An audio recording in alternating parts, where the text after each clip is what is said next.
Breaking news Telugu రాష్ట్రాల్లో MLA కోట MLC ఎన్నికల సందడి నెలకొంది. ఏపీలో 5, తెలంగాణలో 5 ఖాళీ స్థానాలకు ఈ నెల 20న ఎన్నికలు జరగనున్నాయి. ఇప్పటికే నామినేషన్ల పర్వం మొదలైంది. జనసేన నుంచి నాగబాబు ఇప్పటికే నామినేషన్ వేయగా ఇవాళ టీడీపీ నుంచి కావలి గ్రీష్మ, బీద రవిచంద్ర, బీటీ నాయుడు నామినేషన్ వేయనున్నారు. ఇక బీజేపీ అభ్యర్థి ఎవరన్నది ఇంకా క్లారిటీ లేదు. ఇవాళ్టితో నామినేషన్లు దాఖలు ముగియనుండడంతో మరికొన్ని గంటల్లో క్లారిటీ రానుంది.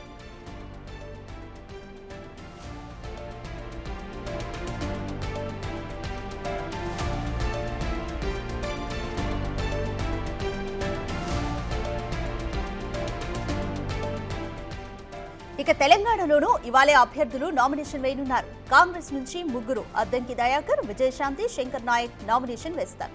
ఇక బీఆర్ఎస్ నుంచి దాసోజు శ్రవణ్ నామినేషన్ వేయనుండగా సిపిఐ నుంచి నెల్లికంటి సత్యం నామినేషన్ ను ఫైల్ చేస్తారు. అయితే బీఆర్ఎస్ రెండో అభ్యర్థిని పెట్టకపోవడంతో ఎన్నిక నామమాత్రమే.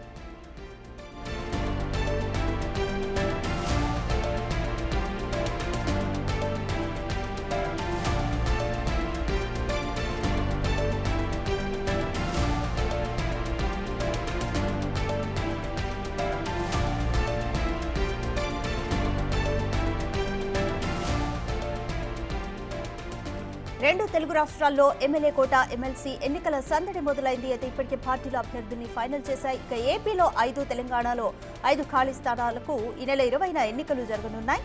ఇప్పటికే నామినేషన్ల పర్వం కూడా మొదలైంది. జనసేన నుంచి నాగబాబు నామినేషన్ వేశారు.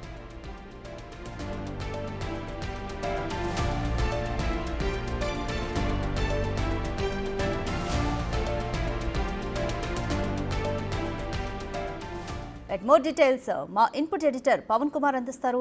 పవన్, రెండు తెలుగు రాష్ట్రాల్లో ఎమ్మెల్యే కోట ఎమ్మెల్సీ ఎన్నికలకు ఈ రోజే చివరి రోజు. అయితే ఇంకా ఏపీలో చూసుకుంటే కూటమి ప్రభుత్వం బీజేపీ అభ్యర్థిని ఇంకా ఫైనల్ చేయలేదు. ఎప్పటికీ ఫైనల్ చేసే ఛాన్స్ ఉంది. అలాగే తెలంగాణలోని పరిస్థితి ఏ విధంగా ఉంది?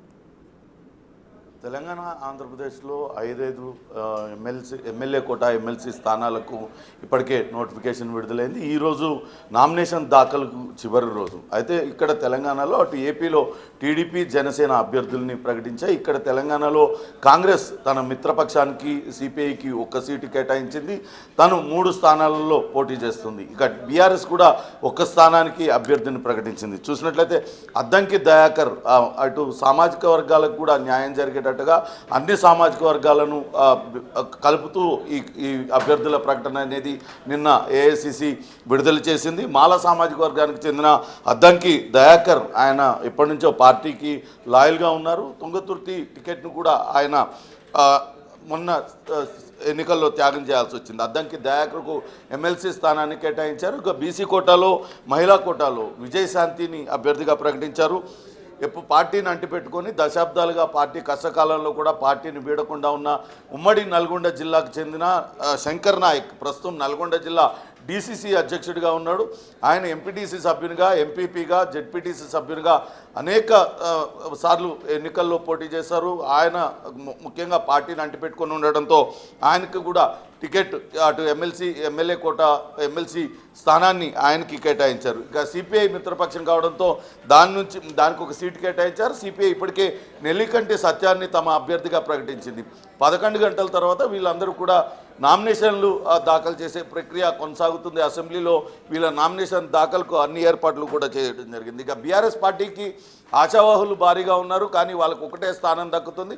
ఇటీవలనే అటు సత్యవతి రాథోడ్ ఎమ్మెల్సీగా ఉన్నారు. ఆమెకు ఇటీవలనే విప్గా కూడా ఆమెకు బాధ్యతలు ఇవ్వడంతో ఆమెను కొనసాగిస్తారనే ప్రచారం జరిగింది. కానీ దాసోజు శ్రవణ్ను వైపు అటు కేసీఆర్ మొగ్గు చూపించారు.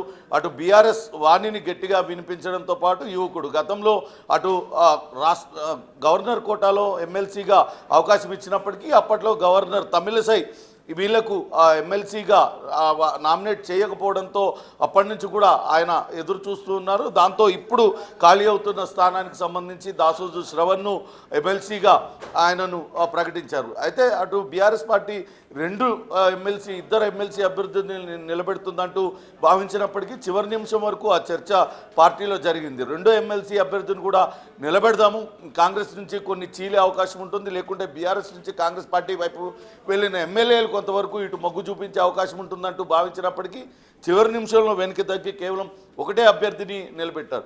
ఈ 5 స్థానాలు కూడా ఏకగ్రీవం అయ్యే అవకాశాలు స్పష్టంగా కనపడుతున్నాయి. ఇక ఆంధ్రప్రదేశ్లో చూసినట్లయితే టీడీపీ అక్కడ కూడా 5 స్థానాలకు ఖాళీ అయ్యాయి. టీడీపీ 3 స్థానాలలో అభ్యర్థులను ఇప్పుడే ప్రకటించింది. జనసేన నాగబాబుకు ఆ ఎమ్మెల్సీ స్థానాన్ని కేటాయించింది. ఆయన ఇప్పటికే నామినేషన్ కూడా దాఖలు చేశారు. బీజేపీ ఇంకా ఎవరు అభ్యర్థి అనేది మరి కాసేపట్లోనే స్పష్టత వచ్చే అవకాశం ఉంటుంది. ఇప్పటికే బీజేపీలో కూడా భారీగా ఆశావాహులు ఉండడంతో కొంత కష్టతరంగా అభ్యర్థి ఎంపిక అనేది కొంత కష్టతరంగా మారింది. మరికొద్ది సేపట్లోనే అభ్యర్థి ప్రకటన కూడా ఉంటుంది. ఇక టీడీపీ కనుక చూసినట్లయితే కర్నూలు జిల్లా రాయలసీమ నుంచి బీటీ నాయుడిని, అట్లనే అటు కోస్తా నుంచి బీదా రవిచంద్ర యాదవ్, నెల్లూరు జిల్లాకు చెందిన నాయకుడు, పార్టీ యువ నేత, అటు తెలుగు యువత అధ్యక్షుడిగా కూడా పనిచేశాడు. మొదటి నుంచి కూడా పార్టీని అంటిపెట్టుకున్న వ్యక్తి కావడంతో బీదా రవిచంద్ర యాదవ్కి ఇచ్చారు. అట్లనే బీటీ నాయుడు అటు కర్నూలు జిల్లాకు చెందిన ఎమ్మెల్సీ, ప్రస్తుతం ఆయన ఎమ్మెల్సీగా కొనసాగుతున్నారు. సీనియర్ నాయకులు అటు కాదని చెప్పి యనమల రామకృష్ణుడు లాంటి సీనియర్ నాయకులు, పర్చూరి అశోక్ బాబు, వీళ్ళందరూ కూడా రెండోసారి ఆశించినప్పటికీ వాళ్ళెవరికి కూడా ఎక్స్టెన్షన్ ఇవ్వని చంద్రబాబు నాయుడు బీటీ నాయుడు వైపే మొగ్గు చూపారు. ఎందుకంటే అటు చంద్రబాబు నాయుడు అరెస్టు సమయంలో బీటీ నాయుడు చాలా కీలకంగా వ్యవహరించాడు. అటు పార్టీ కార్యకర్తలకు చంద్రబాబు నాయుడుకి మధ్య వారధిలా ఆయన పనిచేశారు. స్వతహాగా న్యాయవాది కావడంతో ఆయన తరచూ చంద్రబాబు నాయుడిని జైల్లో కలిసేవాళ్ళు. ఆయన చెప్పిందంతా కూడా సందేశాన్ని అటు పార్టీ కార్యకర్తలకు అందజేయడంతో పాటు కర్నూలు జిల్లాలో అటు పార్టీ కష్టకాలంలో ఉన్న సమయంలో కూడా గట్టిగా పార్టీని అంటిపెట్టుకొని నిలబడి ఉండడంతో ఆయన వైపు చంద్రబాబు నాయుడు మొగ్గు చూపారు.